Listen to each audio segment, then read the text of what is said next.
Well, there is a huge amount of concern over the situation that civilians in the southern city of Rafah are now facing. As we know, some 1.3 million people are said to be concentrated in this southern city. Hundreds of thousands of people who have been forced to flee, evacuate time and time again. Many of them now living in these sprawling tent cities pushed up right against the border. And as we have seen over the last few weeks, the city of Rafah has come under airstrikes on numerous occasions, but the threat of a looming ground offensive by the Israeli military is really sounding the alarm bells. We've heard from the UN's humanitarian chief, Martin Griffiths, warning that there is simply nowhere else for civilians to turn. And of course, while we know that the Israeli military has been directed to prepare for a mass evacuation of civilians, many are questioning where else these civilians can be evacuated to. And of course, overnight, as part of an Israeli military operation to secure the release of 2 hostages, we have seen numerous airstrikes, as well as, according to the Palestinian Red Crescent,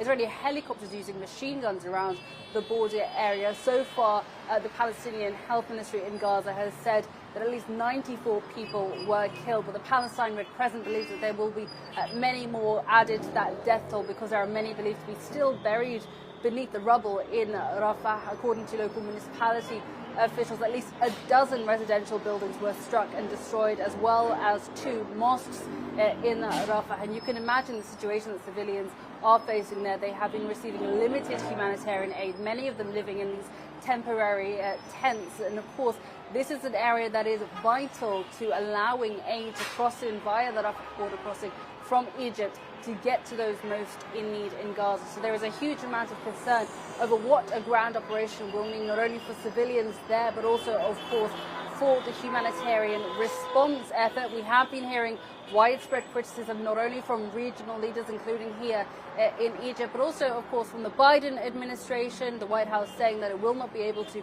support any sort of ground operation unless there is a credible and executable plan for the protection and safe movement of Palestinian civilians inside Rafah. And of course, this is really bringing into question the success of ongoing intensive diplomatic efforts behind the scenes. We know, of course, that the Israeli government has already dismissed counter-proposals put forward by Hamas, but we are still seeing those diplomatic efforts ongoing. We are expecting to see the CIA Director, Bill Burns, arriving in Cairo on Tuesday. Sources familiar with the matter say that we may well see officials from Qatar, as well as from Israel's Mossad intelligence agency, also arriving in Cairo. And of course, regionally, those discussions are ongoing for a prolonged truce under which a ceasefire could be agreed. But of course, if we do see a ground operation in Rafah, this will not only put civilian lives at risk, but could also put those diplomatic efforts in jeopardy.